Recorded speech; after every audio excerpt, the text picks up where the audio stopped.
From COVID to crime, Afghan refugees, and an upcoming election, so much is happening in San Diego. Been a busy few months here, and that's why we invited Mayor Todd Gloria to join us this morning to discuss some of these hot-button issues. Good morning to you, Mayor.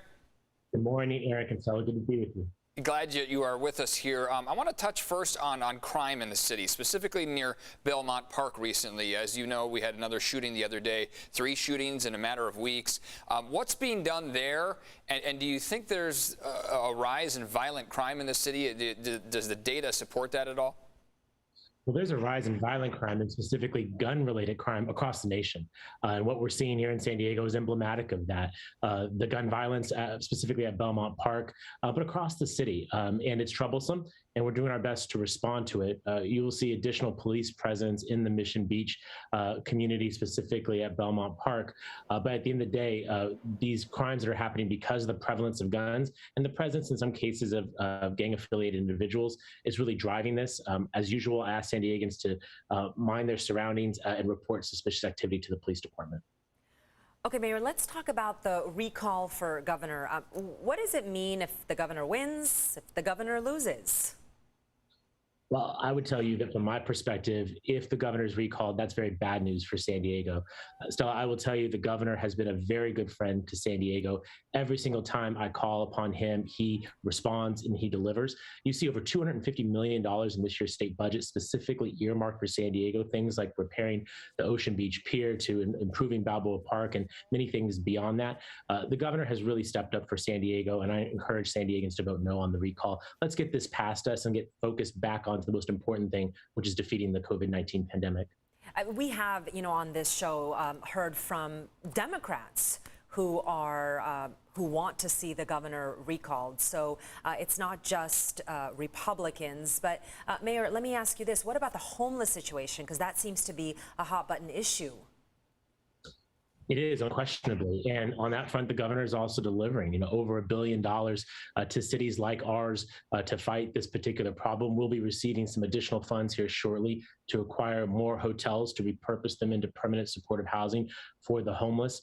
The focus that the governor has brought to homelessness has been fantastic. Naturally, we're not seeing all the results that we want, and that owes to the fact that this is one of the most complex problems that is out there, a convergence of social ills, mental illness, substance use. The list goes on and on. Affordable housing, the increasing wealth gap in this country.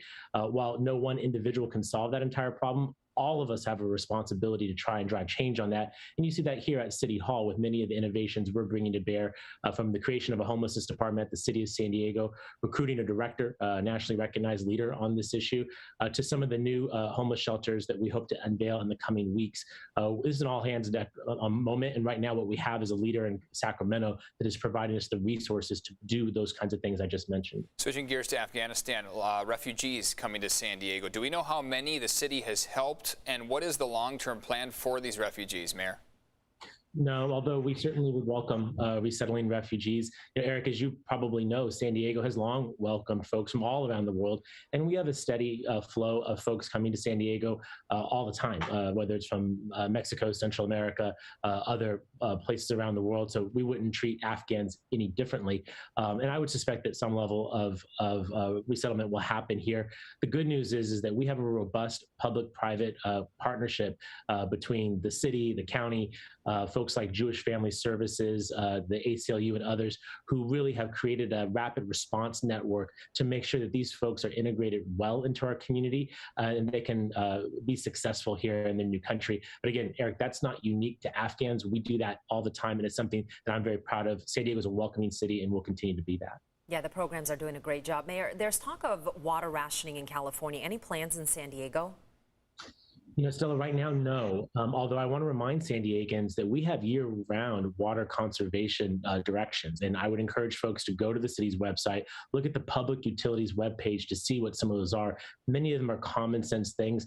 Those conservation efforts by San Diegans that are already happening, coupled with the diversification of our water portfolio. You saw just a couple of weeks ago, we broke ground on the Pure Water San Diego project. This is a drought-independent water resource for San Diego that, when fully deployed, will provide half of our local drinking water. When you couple that conservation plus those new projects, that's a part of why we're not in mandatory restrictions at the moment beyond what we currently have. But we really have no water to waste, and I again encourage San Diegans to conserve, even if there isn't a statewide mandate in place. We've seen support and people speaking out against vaccine mandates, Mayor. The mandate for the cities, for city employees, how has that been received? I mean, have you lost any employees at all because of this decision? Well, we haven't implemented fully yet, Eric. As you may know, we are negotiating with our labor unions to do this the right way, to consult with our employees and make sure that we have at least some level of consensus and agreement going forward. But it's my expectation that we will have a vaccine mandate for city employees. And to your question, Eric, I'm not aware of anyone we've lost to date, again, because it's not necessarily enforced yet. But Eric, what I do know is that we have lost city employees, both to COVID and to outbreaks. We have had a rapidly increasing number of outbreaks affecting city employees. This is affecting the citizens of this city. Everything from delayed trash pickup because some of our collection drivers are sick and not able to come to work, to the cessation of our police and firefighter academies. This is having real impacts, and that's a part of why we are being very direct with our employees and saying, I care about your safety and the safety of the people that we're entrusted to serve, and that's why we believe a vaccine mandate is appropriate. Naturally, we will have exemptions for medical and religious purposes, but for right now, the most important thing we can do to get back to work is to get vaccinated, and I expect that not just of our city employees, but of all of our residents. I think we're all tired of this pandemic. And if you're tired of it as I am, get vaccinated. Let's get this behind us. Let's get back to the work of paving our streets, housing our homeless, educating our children. Mayor Todd Gloria, thank you so much for joining us this morning. Thank you, Mayor.